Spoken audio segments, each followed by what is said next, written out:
everyone, welcome to my channel. This is Geographical Counseling Outreach, and of course I still remain your online counselor. My name is Rachel. So today we are going to be discussing red signs mitigating against love. Meaning, here are some red signs you should know that your partner is not dating you. You are either dating yourself or you are on your own. So before we start, let's first define love. Love can be defined as an unconditional feeling that is expressed to an individual, which is further interpreted or perceived by the receiver as a genuine feeling or affection or a means to an end. That means it is how the receiver perceives it. The receiver can perceive it as a genuine feeling or affection, or the receiver can further perceive it or interpret it to be a means to an end. So it is the receiver that decides whether it is love or not. On the other hand, the person giving the feelings might feel he is in love, but the receiver might not see it the same way. So we have different types of love. We have arousal, we have philia, we have ludus, we have agape. Please do check out the different types of love. So, in the course to understand the roles or the red signs mitigating against love, I had to do a quick research, and in the process of doing that research, I came up with some key questions. Number one of such questions is, how do you know your partner loves you? I'm going to give answers to all my questions. And if you feel I am lacking in any way, please do feel free to comment below. Don't forget, if you are yet to subscribe to this channel, please don't forget to subscribe. And if you are yet to follow us on all our social media platforms, please follow us at Royal Care Counseling Outreach. So let me go back to the question I asked. How do you know your partner loves you? Number one, if your partner learns your love language. Just as I defined love, the receiver can see it as a strong affection or a genuine affection, while he can also see it as a means to an end. So everybody's love language is different. How everybody sees love differs from the way other people see love. So you are to understand your partner's love language. Some people's love language is show of affection. Some people is buying of gifts. Some people is taking them on vacations. So understanding your partner's love language will guide you on how to love the person. Meaning, if your partner struggles or tries to know your love language, that person is really into you. Number two is listening and paying attention to you. When your partner is always ready to give you attention, is always ready to listen to your needs, is always attentive. Whenever you say you want to talk, the partner is always ready to listen. Even if the partner is busy, the partner creates time for you. It's not the situation whereby you will be fighting for attention. You will be fighting or struggling for the person to give you listening ears.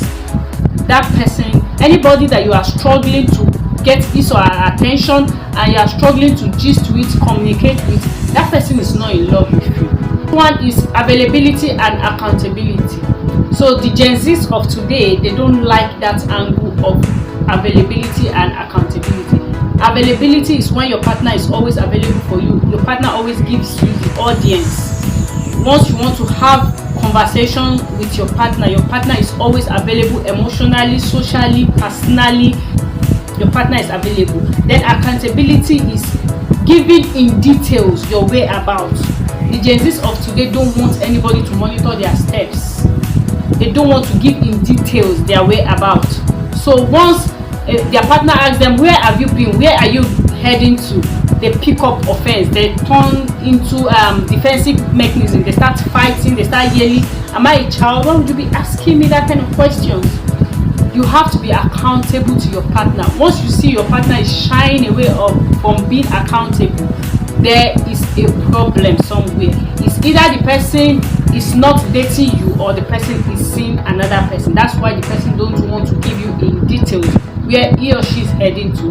We are going to go into the next one. The next one is positive growth and development. When you see your partner always striving for you to develop, to grow, either mentally, psychologically, academically, financially. You see your partner develops joy in seeing you grow. Your partner can always ask you, how do you want me to come in? How do you want me to be of help? Your partner is always putting your growth and development on his head. But they always say when somebody carries your matter on his head, that person is into you. That is why the person is always looking for your growth and development. The person is concerned about your well-being, how you will develop, how you won't be stagnant. The next one is meeting partner's need. When your partner is always trying to meet your social need, your personal need, your financial needs, and your emotional needs. The partner is always asking you, how can I help you? Or once you are complaining in one angle, your partner is always available to help you. That is, the partner is trying to meet your needs.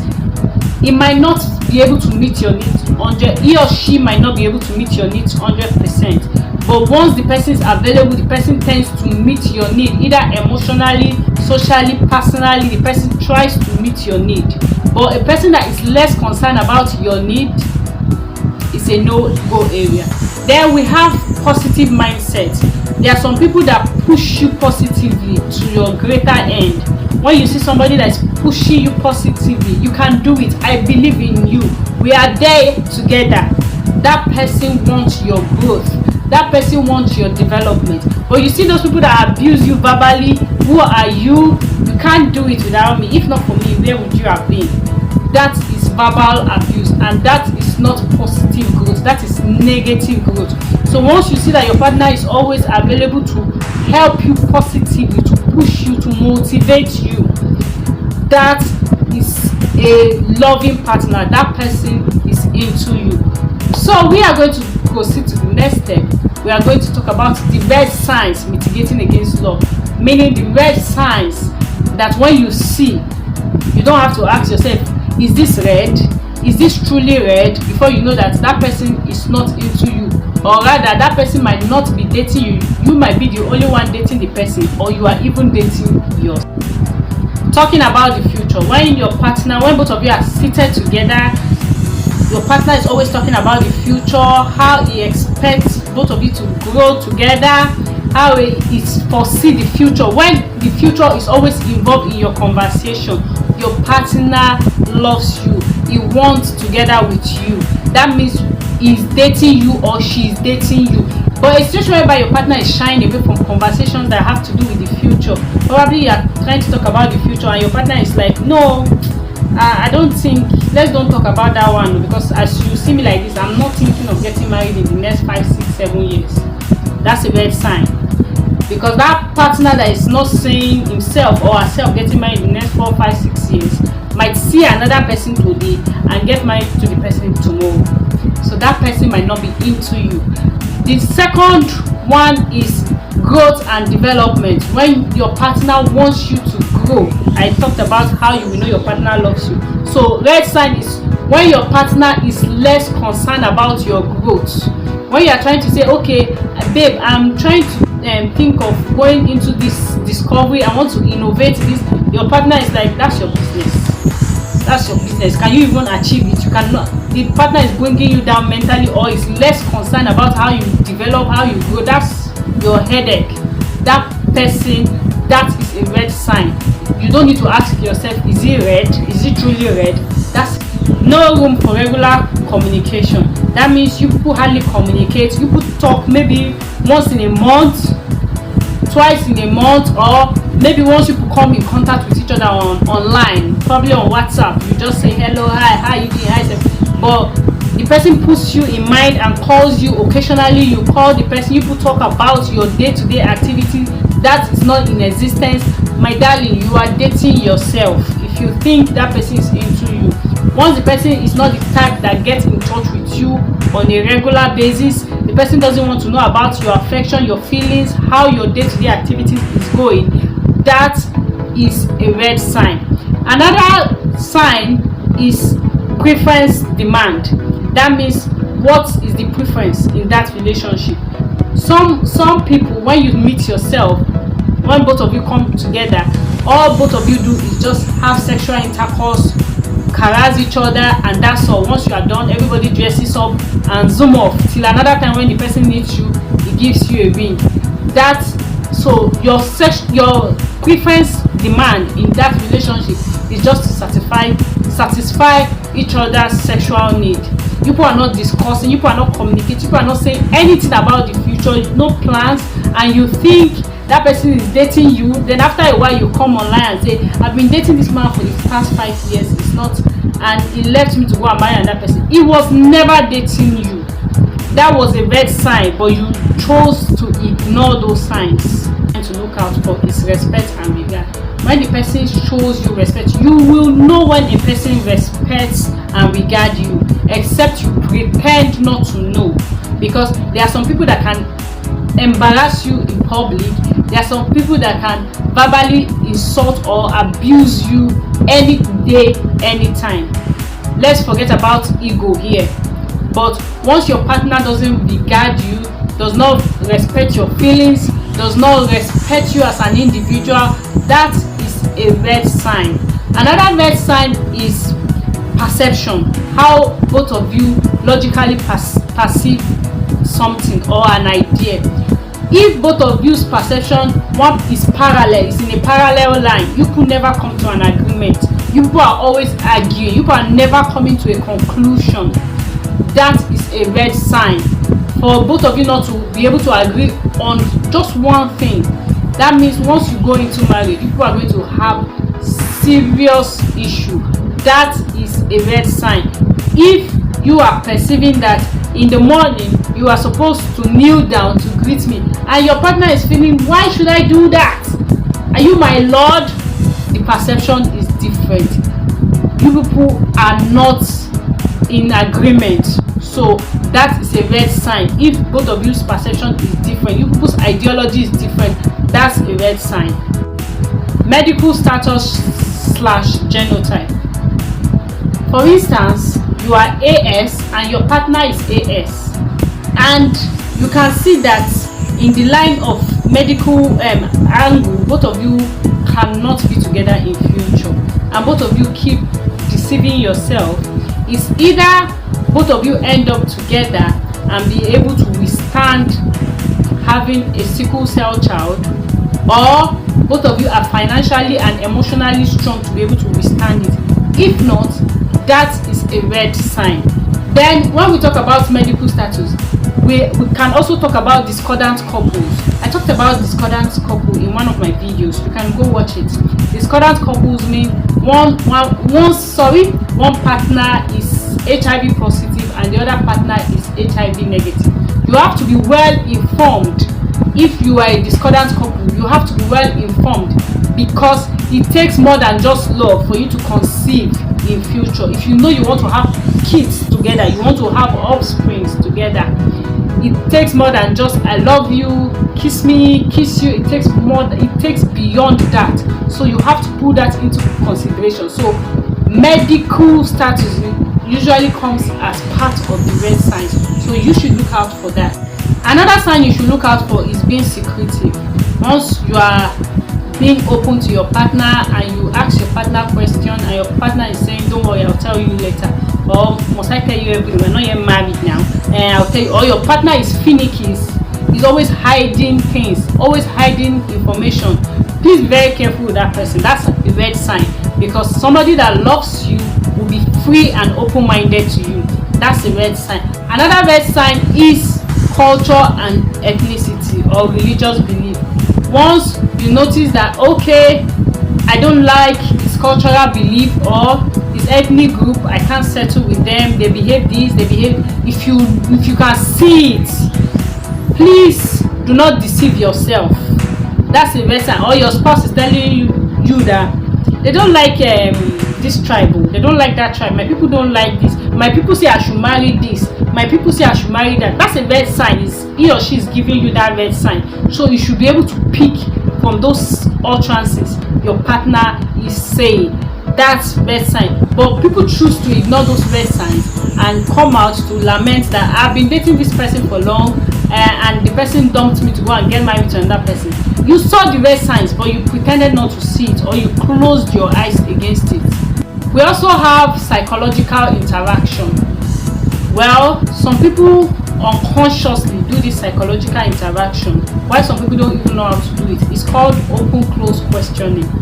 For instance, if you want to find out information about your partner, instead of you asking how was your day, your partner will just say, my day was fine. But if you want to ask an open-close question, or you want to be able to study your partner, you can ask, tell me about your day, or tell me how your day went. I would love to hear that. Then your partner sits down and start explaining in details how his or her day went. From those explanations your partner is explaining, you as an individual who asked that kind of question should be able to understand, or should be able to read your partner's verbal and non-verbal communication. Verbal communication in the sense that what your partner is saying, you should be able to understand or pick one or two information from that. Non-verbal are the things your partner is not saying, or they are not saying, meaning you have to look at their eyes, their body gesture, the way they move, the way they talk. You pick some information from there. That's how you know that, okay, this person is lying to me, this person is sugarcoating things. That's how you are going to be able to understand your partner better. But once you don't know how to ask psychological interaction questions or open close questions, you just ask, how was your day? The person just say fine. You don't get some information, you don't extract some needed information. So partners should learn to ask open close questions, those psychological interactions, so that you can get to know your partner better. But you as an individual, if you unconsciously or you knowingly asked your partner those open close questions, and your partner just say, my day is this, my day, oh, why are you even asking me? What's your problem? There's something there. Or you ask, oh, you traveled, so when you got there, how was it? Who did you meet? Probably the person went to meet another person, another lady or another male, and once you ask, the person can pick an offend out of it and say, why are you asking me those questions? I say my day was fine, and that's all, everything's fine. Pick an information there. Get the non-verbal communication. Avoiding accountability. Like I said, the Gen Zs of today don't like accountability. They don't want anybody to stress them. Don't ask me where I'm going. If you see me, oh, thank God. If you don't see me, that's your business. I don't want you to. Are you monitoring me now? Are you beginning to monitor me? That's when your partner starts giving you those talks like, why are you monitoring me? Why are you following me? Are you stalking me? Your own partner is telling you, are you stalking me? That's a red sign. Or your partner is saying, why are you following all my movements? Why are you following me about? Or why are you always questioning me? Where did you go to? Where did your partner is shying away from being accountable? That's a red sign. Another red sign is struggling to meet your partner's already existing standard. There are some people that already created some standard in their medulla, in their brain. They already created some standard. I want my spouse or my partner to be tall. I want my spouse or my partner to be light skinned. I want my spouse or my partner to talk like this, to walk like this. And the nigger or the babe saw you the way you were, and the person approached you, or the person told you I love you, and you agreed. And all of a sudden the person tells you that I want my partner to be this, I want my partner to be that, and you are struggling to meet up, or you are struggling to bleach to be light skinned just to please your partner.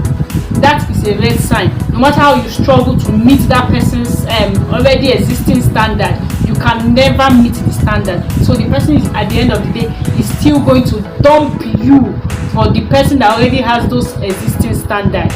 So just be yourself. If he doesn't like you for who you are, somebody else somewhere will love you for who you are. So once you see your partner saying, I don't like the way you eat, I don't like the way you walk, I don't like your skin color, that's a red sign. He already has existing standard in his head, in his medulla, or she already has an already existing standard, and the person is expecting you to meet up those standards, which in most cases, no matter how you struggle, you cannot meet up those standards. So that is a red sign, because you are still going to be dumped for somebody that has that standard. Then the next question we are going to ask is, can your partner or your spouse fall out of love with you? And my answer to this question is yes. Your partner can fall out of love with you because change is constant and every existing individual is a subject of change. Every individual can change. However, here are some reasons why your partner can fall out of love with you. Number one reason is lack of effective communication. When both of you don't really interact again, people don't gist, people don't talk, he or she or your partner is falling out of love with you. And if your partner is seeing somebody to feel free with or gist freely with, your partner can end up deviating or diverting that attention to that person, and you on the other end is falling, or she is falling out of love with you. Number two of why your partner can fall out of love with you is geographical location. It is usually said that out of sight is out of mind. So once the geographical location is far or the space is wide, your partner might fall out. I'm not saying will, might fall out of love with you. So geographical location or distance sometimes affects relationship or love. Challenge. That's number three, medical challenge. Once you are having any medical issues, some people who do not genuinely love you tend to pick up their bag and baggages and opt for the next available person. So once you are faced with any medical challenge, your partner can fall out of love with you, especially those that have to do with bedwetting. Your partner can fall out of love with you. The next one is religion. You and your partner might start as being in practicing the same religion. So when both of you are practicing the same religion, then later in life you can decide, okay, I want to be a Buddhist, I want to go into Hinduism, I don't want to practice the same religion as yours. Your partner tends to feel offended or feels, why would you want to change? You feel it's for my own interest. Your partner can fall out of love with you if he feels your religion is not in line with his. Your partner can fall out. Then we also have family background. You see some ladies, I always see that online on social media, social platform.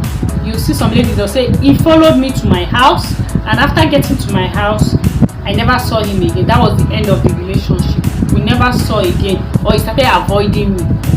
It's either he noticed something in your house, probably he noticed that your mom was a domineering type, and he's like, is this lady going to be dominating my house after I get married to her? Or she's authoritative, or probably they are dirty.